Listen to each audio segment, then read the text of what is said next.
Bismillah, statement Al-Quran syifa sebagai obat. Apa itu syifa? Itu dulu. Ya, apa itu syifa? Saya ingin selalu bergerak dengan pemahaman yang jelas. Ada apa namanya? Ontologi, epistemologi, dan aksiologi. Kita arahkan ke dasarnya dulu, ontologinya. Quran surah ke-17 Al-Isra. Ya, di ayat yang ke-82. Allah memberikan statement tentang syifa di situ. Ya, paling kiri agak ke tengah sedikit. Wa nunazzilu minal Qur'ani ma huwa syifaa'un wa rahmatul lil mu'minin wa la yazidudz zalimina illa khasara. Wa nunazzilu minal Qur'an, dan kami turunkan dari ayat-ayat Quran itu, minnya tab'id, menunjuk pada sebagian. Jadi nanti ayat Quran itu punya banyak keutamaan. Setiap ayatnya itu keutamaan pedomannya ke A, keistimewaannya bisa A, nanti yang lain bisa B, bisa C. Ada terkait dengan penyakit, ada terkait dengan kesuksesan, ada terkait dengan karir, dengan macam-macam. Ya, itu bimbingan yang kompleks dan sangat luas. Nah, ada sebagian ayat Quran itu yang ayatnya memberi petunjuk langsung berfungsi sebagai syifa. Ya, wa rahmatul lil mu'minin, ada ayat lain berfungsi sebagai rahmat. Tapi ingat, lil mu'minin, bagi orang-orang yang yakin, tanpa ragu. Jadi kalau kita ingin berinteraksi dengan Al-Quran, kaidah pertamanya jangan pernah ragu. Ya, Quran surah kedua ayat 2. Dzalikal kitabu la raiba fi. Semua isi Al-Quran akan jadi petunjuk hudan lil muttaqin, bagi orang takwa. Syaratnya la raiba fi. Jangan ragukan sedikit pun. Anda ragu, Anda tidak mendapat manfaatnya. Oke, sekarang kita kembali. Apa itu syifa? Syifa sering diterjemahkan dengan obat. Ya, penawar. Syifa sesungguhnya punya arti yang lebih luas. Ya, obat itu di dalam Al-Quran, bahasa diksi Al-Quran, juga hadis, bahkan standar bahasa Arab biasa, itu setidaknya punya dua, ya, diksi dari dua kasus yang terjadi. Ya. Satu begini, jika penyakit ya, yang butuh obat, penyakitnya itu berupa penyakit fisik saja, secara fisikal. Misal, saya katakan misalnya sakit gigi, fisik ya, fisik saya yang kena. Kemudian sakit perut, sakit kepala. Itu penyakitnya disebut dengan daun. Daun. Oke? Penawarnya, obatnya disebut dengan dawaun. Ini. Baik kan? Ya. Karena itu ada kalimat begini yang disandarkan pada Nabi SAW, likulli da'in dawaun. Di setiap penyakit fisik itu mesti punya keyakinan pasti ada obatnya. Jelas ya? Nah, yang kedua, ada jenis penyakit terkait dengan fisik juga, tapi sudah melewati batas-batas dawa. Jadi ini menggunakan obat medis standar, ya, ini susah. Bahkan sebagian mengatakan, dokter mengatakan, wah ini nggak bisa nih, udah give up gitu kan? It's impossible, ini nggak mungkin, ya. Jadi sudah give up di sini, ini udah nggak memungkinkan. Nah. Atau yang kedua, penyakitnya tidak terkait dengan fisik secara langsung, tapi ada yang terkait dengan aspek-aspek psikal, ya, secara psikologis, penyakit hati. Iri hati, dengki, dan dendam. Dan itu juga berpengaruh kepada fisik, tapi sudah melampaui batas fisik. Orang iri hati kan fisiknya terganggu, kayak enak makan, kan? Ya, pusing, tidur, bahkan tidur pun masih nggak enak, ngigonya juga masih dengki juga, gara-gara kamu nih tidur. masih keluar kalimat itu, ya, nggak enak kan? Dan nggak mungkin berobat mencari dawa, nggak mungkin. Ya, silahkan cek ke rumah sakit, ada poli dendam, poli iri hati, nggak mungkin, ya. Yang ada poli gigi, poli mata, kan? Ya, poli iri hati, poli dendam, nggak ada. Poligami nggak ada di rumah sakit. Anda nggak mungkin menemukan itu. Ya, nah, maka penyakit yang lebih lekat kepada aspek non fisik itu seringkali diistilahkan oleh Al-Quran dengan kata marad namanya. Maradun. Ya, penyakit hati. Karena itu ketika Allah menyifati orang munafik yang hatinya bermasalah, Allah tidak menyebutkan kata daun, tapi menyebutkan kata marad. Silahkan cek di Quran surah kedua Al-Baqarah ayat 10. Fi qulubihim marad. Ya, di dalam hati mereka ada penyakit. Hati yang di sini bukan hati fisik ya. Ya, tapi sumber kehidupan kita yang ditetapkan oleh roh. Nanti ketika fisik itu mulai sempurna selama 4 bulan jadi mudghah, Jadi kan ada 3 tahapan seperti kita ketahui, ya, dari mulai di Al-Arba'in, kalau kita baca Al-Arba'in, Al-Imam An-Nawawi, hadis nomor yang keempat, ya, Abdullah bin Mas'ud radhiyallahu ta'ala anhu qala qala Rasulullah SAW huwa as-sadiqul masduq inna ahadakum yujma'u fi batni ummihi 40 yawman nutfah. 40 hari pertama ya, itu baru berbentuk penyatuan, perpaduan antara spermatozoa dengan ovum, thumma yakunu alaihi 'alaqah. Kemudian misla dzalika 'alaqah, 40 hari kedua berbentuk zigot yang telah menempel di dinding rahim. Thumma yakunu misla dzalika mudghah, 40 hari ketiga berbentuk mudghah, daging keratan. Bahkan sudah jadi bahasa sekarang ya di masa kan bahasan janin ya, di kurikulum kedokteran saya lihat redaksinya sama, mudghah ya. Nah, dalam fase ini kemudian ditiupkan roh ya, wa yursalu alaihimul malak alaihil malak, dan diutus malaikat, wa yu'maru bi katbi arba'in, dan diperintahkan menetapkan 4 hal. Nah, saat ditiupkan roh ini itu terjadi kemudian penyatuan antara fisik dengan roh. Itu ada di Quran surah ke-15 ya, ayat ke-28. Ya, wa idz qala rabbuka lil malaikati inni khaliqum basyaran min salsalin min hama'in masdun fa idza sawaituhu wa nafakhtu fihi min ruhi. Jadi roh masuk ke dalam jasad seseorang, ya, ke dalam fisik seseorang. Ketika sudah masuk, dia bisa bernafas, kan, ada kehidupan, unsur kehidupan. Karena itu nafas terambil dari bahasa Al-Qur'an. Jadi begitu kemudian sudah masuk roh ke dalam jiwa, menjadi nafas namanya, berubah dari roh jadi nafas. Ya, maka dia membawa 2 potensi. Ya, ada fujur, ada takwa. Di Quran surah 91 ayat 7 sampai 10. Wa nafsi wa ma sawwaha fa alhamaha fujuraha wa taqwaha. Jelas ya? Maka wa nafsi wa ma sawwaha, jika roh sudah masuk ke dalam jiwa jadi nafas, dan disitulah manusia bisa bernafas.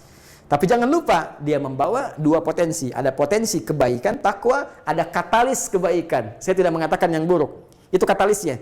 Jadi lawannya langsung. Yaitu jujur, lawannya dusta. Ya, marah, lawannya sabar. Yang sabar itu takwa, jujur itu takwa. Yang marah, yang sombong, yang bohong, itu namanya fujur. Itu katalisnya. Di Allah menciptakan sifat marah bukan ingin membuat Anda pemarah, tapi ingin kemudian memacu supaya yang sabarnya muncul. Sebab kalau nggak ada marah, bagaimana bisa ada sabar? Itu cara membacanya. Nah, di sini terjadi pergolakan. Ya. Apa kaitannya dengan ini? Orang-orang yang tidak bisa mengendalikan sifat takwanya dan tidak menjadikan sifat fujurnya sebagai katalis, tapi diikuti menjadi dominan, maka jadi penyakit di hatinya. Itu yang disebutkan dengan marad namanya. Ya, itulah yang memunculkan penyakit ria, pamer, kan? Sum'ah, ingin didengar orang, sombong turunannya, ya, kemudian dendam dan sebagainya. Ini marad. Marad ini dan penyakit yang sudah melewati batas fisik, kalaupun terkait dengan fisik, nggak ada obatnya dari dawa. Yang ada hanya syifa. Syifa. Maka jika ada orang tertentu yang terkena penyakit fisik yang sudah di luar batas dawa, yang medis misalnya udah nggak bisa nih, ini nggak mungkin, maka beralihlah dari dawa ke syifa. Ini yang pernah dilakukan oleh Nabi Ayyub alaihissalam. Ketika diuji dengan penyakit, Allah contohkan langsung supaya kita bisa meniru. Bukankah ayat ini turun ketika Nabi diuji dengan penyakit? Ya, supaya memohon kepada Allah. Jadi kan Nabi Ayub kan divonis dengan penyakit yang tidak pernah diderita oleh orang sebelum beliau, tidak akan dirasakan oleh orang setelahnya. Yang paling menarik apa yang dilakukan? Ketika semua mengatakan nggak mungkin, lalu turun kemudian gambaran dari Allah. Quran surah ke-21 ayat 83 sampai 84. Wa ayyuba, pakai fathah loh. Bukan dhamma, bukan kasrah. Ya, fathah itu menunjukkan sesuatu di masa lalu untuk dibuka bagi orang di masa depan. Ya, fataha itu dibuka. Itu ilmu lughahnya. Saya spesialisasi di bahasa Arab. Jadi di antara makna itu fathah, kenapa ada fathah, ada dhamma, ada kasrah, itu ada maknanya. Wa ayyuba, dan kami buka kisah Ayub di masa lalu sebagai inspirasi untuk orang di masa depan. Idnada rabbahu anni masanni yadhurru wa anta arhamur rahimin. Ketika beliau mulai meninggalkan opini manusia dan mulai kembali kepada Allah dengan sangat kuat untuk spesifik memohon kesembuhannya. Ya Allah, penyakit ini sudah mengganggu saya untuk ibadah. Itu poinnya. Untuk ibadah. Jadi ternyata kalau ingin disembuhkan dengan cepat, arahkan kesembuhan itu untuk niat kita beribadah. Kalau cuma pengen sembuh saja, jangankan Anda yang belum beriman pun kalau sakit pengen sembuh. Terus Anda tujuannya apa dari kesembuhan itu? Kalau cuma pengen minta dunia, apa dengan sakit belum cukup menjadikan Anda ingat Allah? Maka arahkan permohonan itu untuk kesembuhan supaya punya niat ibadah. Ya Allah, saya pengen sholat lagi. Ya Allah, saya pengen ke masjid lagi, pengen tahajud lagi. Mohon ya Allah, penyakit ini sudah mengganggu saya tahajud, saya pengen sholat lagi. Wa anta arhamur rahimin, sedangkan Engkau yang paling sayang kepada saya. Kalau yang Maha Penyayang saja tidak menyembuhkan saya, kepada siapa lagi saya mesti memohon? Anda tahu apa yang terjadi? Begitu kalimat itu muncul dengan penuh kekuatan, keyakinan, visi yang benar, memanggil Allah dengan panggilan yang sangat halus, lembut, ya, terasa ke dalam jiwa, maka jawabannya tidak menunggu lama. Fastajabna. Fastajabna lahu fakashafna ma bi min dhurrin wa atainahu ahlahu mithlahu ma'ahum rahmatan min indina wa dzikra lil 'abidin. Lihat ujung ayatnya. Kami langsung sembuhkan penyakitnya. Kami singkapkan semua rasa sakitnya. Kami kembalikan semua yang dia rasakan rugi. Biaya obatnya diganti dengan rezeki yang lain, kesulitannya dihilangkan, datangkan dengan yang lebih baik. Dan yang paling dahsyat lihat ujung ayatnya. Wa dzikra lil 'abidin. Kami jadikan inspirasi, pengingat bagi hamba-hamba Allah yang soleh, yang diuji dengan penyakit yang serupa, maka amalkan amalan Ayub untuk mencari syifa. Ya, maka ini ikhtiarnya. Termasuk syifa, bisa mengobati penyakit hati. Nah, lalu sekarang apa terapannya? Karena disebutkan ada ayat-ayat Quran berfokus sebagai syifa. Ya, ini yang digunakan sebagai zikir diantaranya. Apa itu? Tadi saya sampaikan Al-Fatihah. Ya, itu lengkap. Al-Fatihah itu disebut syafiyah. Surah syafiyah, surat penyembuh. Silakan Anda buka semua kitab tafsir. Di antara fadilah surah Al-Fatihah, kisah pertamanya adalah kisah seorang kepala suku di Arab yang digigit kalajengking. Bayangkan, kalajengking Arab pada saat itu. Ya, dan sudah kena racun dan sulit. Orang semua sudah give up, ini nggak mungkin. Ya, apa yang terjadi? Ditemukan sahabat Nabi, secara singkat diketahui, ditanya ada yang bisa menyembuhkan, mereka berkata Allah yang menyembuhkan, tapi kami bisa berikhtiar. Dipanggil mereka, dibacakan Al-Fatihah, sekali bacaan, tanpa diulang-ulang, tanpa pakai alat-alat tertentu, tiba-tiba syufia disembuhkan sampai diberikan hadiah berupa beberapa kambing. Tapi mereka, mohon maaf izin, Ibu Rektor dan sebagainya, mereka khawatir jadi gratifikasi. Dibawalah kambing itu kepada Nabi, disampaikan, boleh nggak makan dari sini? Jawab Nabinya apa? Dari mana kalian tahu kalau surat itu bisa berfungsi menyembuhkan? Al-Fatihah. Tapi gimana cara baca Al-Fatihahnya? Karena dulu orang sekali baca sembuh, sekarang orang 1000 kali malah nambah penyakit. Apa yang salah? Nah, berarti nanti ada terapan lagi ilmu yang lain, kan? Nanti ada surah ke-26, Asy-Syu'ara ayat 80 itu zikirnya Nabi Ibrahim. Biasanya saya praktekkan ini, ya termasuk dengan kawan-kawan, saya suka sampaikan kalau ada yang dirasa-rasa sambil dipegang, sambil kembalikan kepada Allah, baca wa idza maridtu fahuwa yashfin. Kalau saya sakit pasti Allah sembuhkan, nggak mungkin dititipi penyakit kalau nggak ada hikmah di balik itu. Bisa pernah saya amalkan saat diundang saya ke Kalimantan untuk ceramah, tiba-tiba ceramahnya ba'da maghrib, sore hilang suara. Hilang. Sama sekali nggak ada. Ya begitu sholat, ya kita sama amalkan tadi dengan penuh keyakinan, minta ikhtiar juga pakai fresh care gini, tapi kita minta ya Allah, ya wa idza maridtu fahuwa yashfin, kalau saya sakit pasti Allah sembuhkan. Nggak mungkin ditugaskan kalau Allah nggak berikan perangkatnya, pasti diberikan. Nah, tahu apa yang terjadi? Begitu ngimamin maghrib, suara keluar serak-serak basah. Begitu tausiah, keluar sempurna.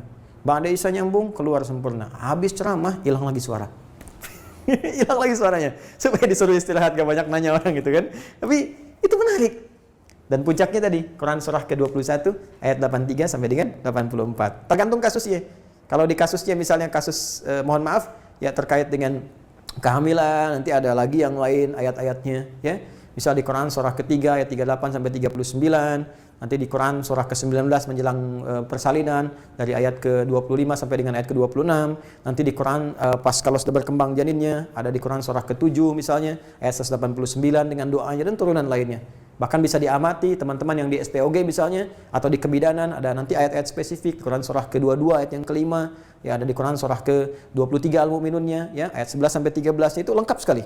Kita bisa gali sampai ke situ. Itu yang kita maksudkan syifa. Jadi keluarkan ayat-ayatnya, tapi bukan sekedar dibaca, dalami isinya.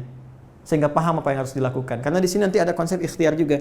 Ikhtiarnya bagaimana, ya secara medisnya seperti apa, dan pertolongan kepada Allahnya bagaimana. Terakhir Nabi pernah datangi seseorang, dia minta disembuhkan. Ya Allah, ya Rasulullah, si fulan sakit, tolong sembuhkan. Kata Nabi, idza bila tabib, pergi ke dokter. Kata orang ini, Anda kan Nabi, tinggal berdoa disembuhkan. Jawab Nabi sangat elegan. Pertanyaan orang ini bagus, Anda Nabi, berdoa dikabulkan, pasti. Tapi jawab Nabi sungguh elegan. Kata Nabi, kesembuhan itu dititipkan di tangan para dokter. Jadi Nabi ingin memberikan satu isyarat, Anda tetap ikhtiar.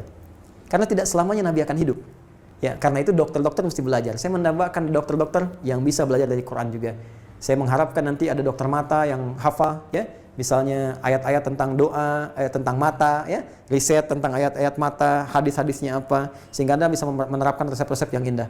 Ya, waduh, kenapa nih dok, mata saya nih nggak bisa dikontrol nih, sakit. Kenapa? Saya kalau ngelihat tetangga beli kulkas sakit, kan nggak bisa dikasih obat tuh ya. Anda bisa kasih resep Quran surat sekian, ayat sekian, sekian. Nah, itu yang banyak kejadian sekarang. Ya, orang matanya sehat tapi tidak bisa membedakan mana milik dia, mana milik orang lain. Demikian juga dengan yang lainnya. Itulah syifa. Wallahu ta'ala a'lam bishawab.